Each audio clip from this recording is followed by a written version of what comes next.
Hey everybody, it's Christina of Crafty Paws. I'm here sharing my third guest design team project for Top Flight stamps using Quetzalcraft stamps. And I love how this slider pop-up card came out, and I'm going to share with you guys the entire process of making this card, starting from Copic coloring all the way to structural assembly. So first off, I off camera colored up this little Dalmatian dog. I thought it was so cute. It's looking up very expectantly, and I thought I would add a little Santa cap from the Quetzalcraft Funny Accessories stamp set. And then for the background scene, I'm using that Christmas tree like base with a couple of presents for the background. And that stamp is from the Quetzalcraft Sleigh stamp set. And this is an exclusive stamp set available in the US only through Top Flight Stamps, and I just love it. I wanted to extend the tree a little bit, so I'm just doing a little bit of quick doodling with a Copic multiliner pen. And you're going to watch the entire process of adding to the top of this tree so that the tree goes all the way up.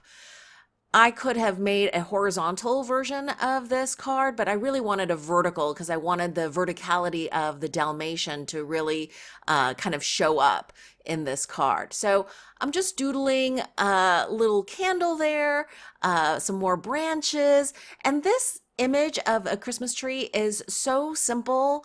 It's just got some kind of scallop kind of branches, some bead trim, and I'm just doodling those things in. I'm actually also going to be doodling in kind of shadows underneath some of the boughs and under the candle. And you can see that I'm just trying to repeat kind of the little aspects of the tree that are on the lower part of the actual stamped image itself, and adding those little tree branch essence kind of sketch lines really helps connect the part that I drew with the part that's already part of the stamp.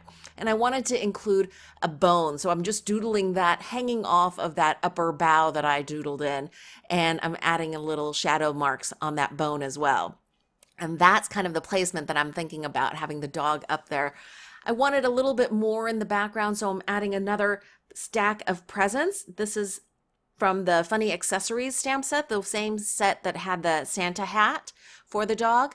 And I'm going to adjust my camera there so that you can see the stamping of this stack of presents. Now, this could be great for birthdays as well, but I thought this would go great for this kind of Christmas scene.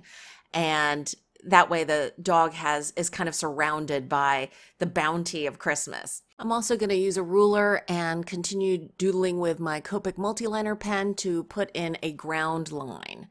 And I'm going to now just sketch in a little bit of the shadow lines that I think should be under kind of where the present is by the tree and the stack of presents as well.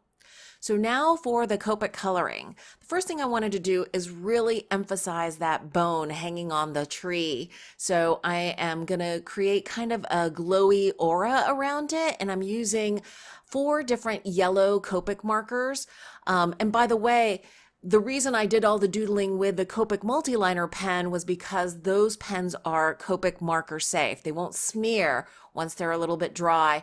Once you doodle those in, you can color with Copic markers and there will be no bleeding or smearing or anything like that. Now I'm just, as you can see, blending out from an intense yellow all the way to a very pale yellow. And now I'm going to color in the rest of the background with this pale blue-green color. I like the combination of kind of the blue-green or teals with red, and that's what my color combination that I'm thinking of is. So I want the background wall to just be this really pale blue-green. I'm going to have more dominant colors for the actual presents and the tree. So I wanted the background wall to be this really pale color, but still not be like the white of the cardstock.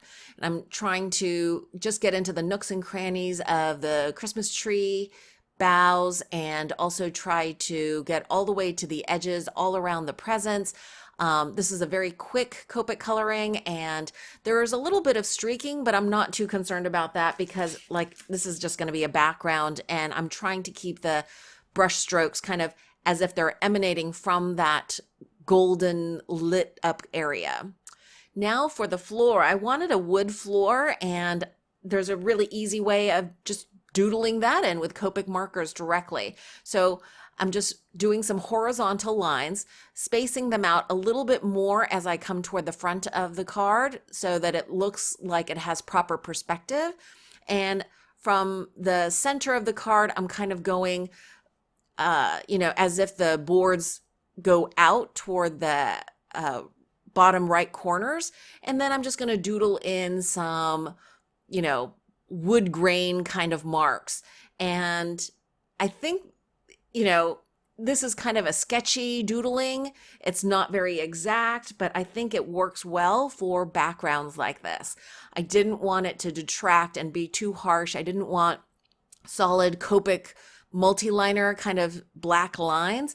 And I thought doing this kind of sketching out with the Copic pens, the markers themselves, actually kept it kind of soft. I thought that the doodled in grain lines were kind of getting muddled in with the actual floorboards themselves. So I'm going to go back in and re-emphasize those floorboards with an even darker E29 marker there. And I think that helped kind of keep some of the grain of the wood not from being too dominant. And now I'm going to go through and start decorating the tree with some red Christmas decorations. So I'm doing a trio of reds to make sure even these tiny little strands of balls get a little bit of dimensional look to them. So I'm starting off coloring all of them with an R35, adding a little bit of shadow with an R37 and an R39 at the very bottom of each of these little balls. And that gives them a three-dimensional look. I've skipped over some of the coloring of the top little strands of baubles, and I'm moving on to the actual Christmas ball ornaments so that you can see I'm doing the exact same thing, only these are a little bit bigger than those little balls on the strands. So the base is R35 with a little bit of shading at the bottoms of each of the balls. And now for the Christmas tree, I have decided at the top of each bough, I'm going to use this.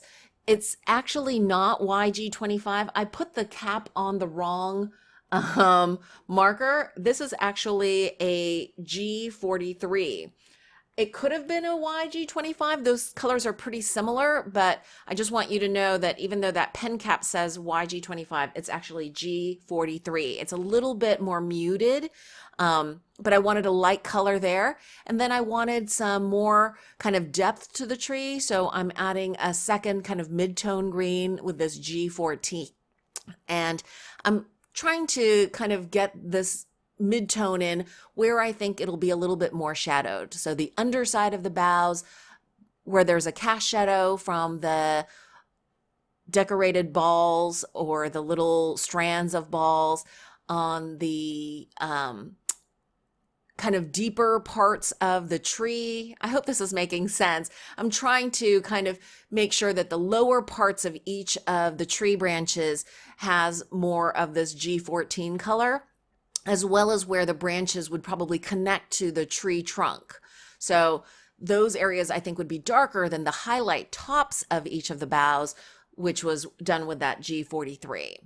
Now I want even more depth, and so I'm going to pick another color. I'm picking, I think, G17. That's an even richer color, and that I'm placing just under each of the boughs so that those cast shadow areas get this darkest green color, where the branches would connect to the tree trunk the most. Kind of those areas would get these darkest shadowed areas, where there's a cast shadow from the Christmas ball decorations underneath each of the boughs. You can see that adding this third color really adds a lot of three-dimensionality to the image. I mean, it's a cartoonish image, but I still wanted it to look like it had some dimension and it wasn't just a flat image. And I think adding these, the depth of color here really helps add to that. And, if you make a mistake in coloring an area that should be highlighted a little bit darker, It's not that big a deal. Your eye will just kind of blend over all of it. Here I'm just making sure there are no more white areas of the cardstock showing. I wanted to make sure each of the areas gets fully colored. Now for the presents, I did off camera, I think, the rest of the red areas of each of these packages, and now I'm showing you the BG or blue-green areas of these packages. I've decided to use all 4 of these colors because I realized the first 3 colors that I chose were kind of too close to the wall color, and I wanted these packages to really pop a little bit more and be distinct from the background wall color. So I am coloring each package up with the shadowed areas kind of at the corners, at the bases, on the side away from the candlelight or from the glowy bone. So the right-hand side of each of these packages is colored a little bit darker. And I wanted to not add too many crazy colors. That's why I also used just red for the Christmas decorations. I just wanted teal and red for all of the packages. Now for the structure of the card, what I'm doing is I'm taking a ruler and just measuring out. I'm using my cutting mat as kind of my ruler there, and I'm cutting 3/4 of an inch all the way around the left, the right, and then the base of this card front.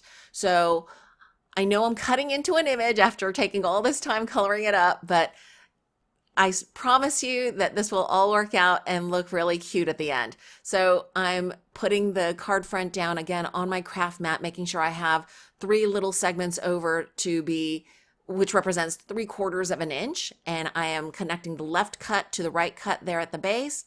Now I've taken it over to my scoreboard and I'm using a bone folder and I'm scoring at 3/4 of an inch and then all the way right to the almost to the end, 4 2/4. Or 4 1/4, sorry, and then down the middle of those 2 score lines, which is 2 1/2. That's where the 3 score lines are going. And now I'm going to use my bone folder to burnish those folded edges. And that is the actual pop-up sliding mechanism.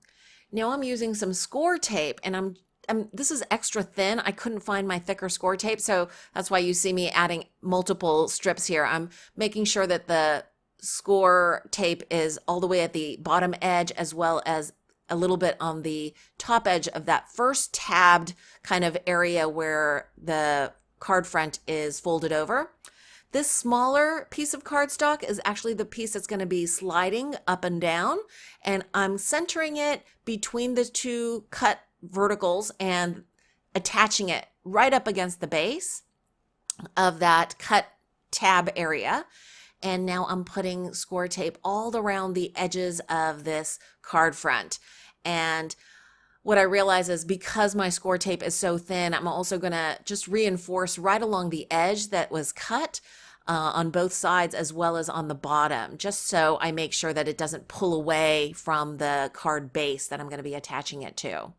So I'm burnishing it on with my finger, and then it's a matter of just releasing all of this release paper off the back of this score tape. You can use any kind of double-sided tape or even just glue, but I find it easier and I find it really secure to do it with score tape. That's my card base. It's cut the same dimensions. It's an A2 size card, so 4 1/4 by 5 1/2.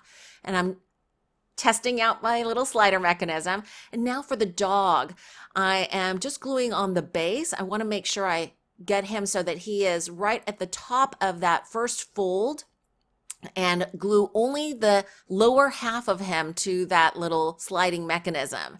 And see how he looks there? Now I'm just showing you, I also use the wreath from the sleigh stamp set to make a little pull tab area. I also off camera cut out a little circle top area from the card front so that the pull wreath would fit nicely around that. And then for the sentiment, I used a sentiment that I had from a Julie Nutting Mary Nice cling stamp set. So the top says naughty or nice, and I figured that would be a cute sentiment to have, as if the dog is wondering whether he's been naughty or nice enough to get that dog bone on the Christmas tree. And I'm using a Stamp-A-Majig.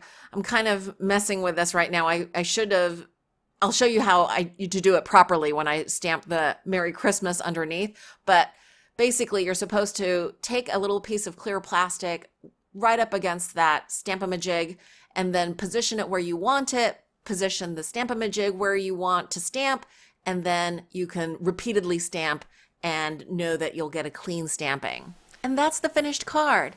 I had so much fun thinking up and crafting this Christmas doggy slider pop-up card. I hope you enjoyed watching the process tutorial video. If you did, please give this video a thumbs up. Thanks so much for watching. I hope you guys are having a wonderful crafty day.